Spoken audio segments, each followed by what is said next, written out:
CVA's AccuraSeries, Bagara barrels for guaranteed accuracy, nitride for guaranteed rust-proofing, and a rifle guaranteed to be the best muzzleloader you've ever shot. CVA, it's just a better gun. This segment is being sponsored by Mowing and More, proudly serving Wilson County for over 15 years. Give them a call for all of your lawn care, landscaping, and irrigation needs. All right, welcome back, everyone. This week's recipe of the week is being brought to you by Courtney's Restaurant and Catering Business, right there in beautiful city between the lakes of Mount Juliet, Tennessee, right there at 4066B North Mount Juliet Road. And Tom, Courtney's in the house. Yes, sir. You know, once a month we get you. I know, man. I'm glad to be here. I am, man. What do you got tonight? Man, the weather today screams this. And I couldn't pass this up. I mean, what, ribs. homemade ice cream? Yeah. You're always a sweet tooth, man. We're doing ribs, baby. Okay. And it's Thursday at Courtney's. We do all you can eat baby back ribs. And what I would like to do is just show people how simple it can be at home. Okay. I'd always like to give that relationship between, you know, for the restaurant. You can do this at home. That's right, man. That's right. That's right. So what I've started out with is I do Danish baby back ribs. And as you can see right here, pretty sweet looking right there. They're nice ribs. They got a little bit of meat on them. They're not your everyday. How many Danish people we got to go through? See, man, see? They look like greyhounds, They do. to be honest with you. I'm telling you. The pigs do. It's really unique. It really Okay. is. So anyway, what we do is we take a rib just like this, and instead of, some people boil ribs and they want to get that membrane off the back and they peel it off. Well, the Danish baby back rib, you don't have to do that.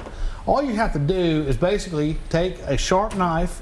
Brought a sharp knife with me. You did. Big knife, just for you later. Hey, I got one. So, take that knife, and what we do is we score, we'll X the membrane, okay? Then after that, we have our special rub. You can use any kind of rub at home. You can use anything from Montreal seasoning to whatever you want to conjure up. I mean, there's so many varieties out there today, and whatever you fancy. I mean, really and truly. Anyway, I'll take it, I mix mine all together, and I'll put the rub on just like that. I'm using my bare hands, forgive me folks, but I do this. This is the way I do it. If I'm at home, this is the way it's gonna go down. I'll put and rub it all down like this, okay? All right, it's probably about a quarter cup full, just like that. Now, in my roasting pan, I'm gonna take my ribs and either lay them down if it's only two of us eating. Two big old ribs, man. Right. Anyway, I'll lay them down. And what I'll do is I'll take a little bit of water and fill it up about a quarter of an inch deep, okay? Then I'll add a little bit of liquid smoke. You can even put hickory chips in that water. It gives it that flavor. Then what you're gonna do is you're gonna seal it up with plastic. Use a very, very high density Glad wrap or whatever you at the house, whatever you got in the cabinet, but you wanna wrap it about a dozen times if you're gonna use that stuff, okay? Then take aluminum foil, put it all the way around the top. Okay, you seal them up tight, like a pressure cook. Okay. Turn your oven on about 350, put them in the oven for about 3.5 hours. Take them out of the oven after 3.5 hours. They're called knife and fork ribs. Okay. After that, when they come out, they're gonna look, you know, you're gonna have your dry rub only. Right. I like to put sauce on mine, so I'll put sauce on it, baste it. Put it back in the oven on broil, and here's what we got left.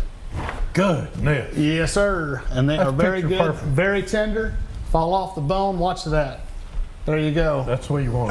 That's man up there. Yeah, that's right. Very good ribs, and yes, they are darn good. But I'll say that on there. But yeah, we sell them at Courtney's. We do all you can eat. We're very inexpensive. For $16.99 every Thursday and every Saturday. And trust me, people do come in and have eating contests. We love to watch them. We sell about 30, 40 racks each day, and we're very proud of that fact. And if you ever want them catered, you want to pick them up by the rack, we sell them for $8 a rack. So you can come in and purchase them that way. Cater with them quite often. Well, I want to ask one question. Yes, sir. Where do you find Danish ribs? You can go anywhere to find baby back ribs. I mean, do they have it at Kroger's? Yes, you can go to Kroger's and find them. You can go to Publix and find them. Okay. Aldi's. Aldi's? Great place to find them. Very inexpensive at Aldi's, actually. And they're not a bad rib that they carry either. They're anywhere, really. Okay. Well, Houston's in Mount Juliet. Houston's in Mount Juliet. My next door neighbors. Hey, Chris, if you give me a shout out, it's right next door. They got them there too. Well, You can buy them just about anywhere, and they're really good, tasty ribs. That's an awesome way to do it and save you a bunch of trouble. You can throw them on the grill like that too. That's throw right. some off on the grill. Well, we want to thank Tom for that awesome recipe. And if you have not been to Courtney's restaurant and tried them out, they're going to be there Saturday. That's right. They'll have them there Saturday. Absolutely. So there's your opportunity. And a bunch of catfish. A bunch of big fish too. So the awesome ribs. I love them, and I'm glad he shared with us his recipe.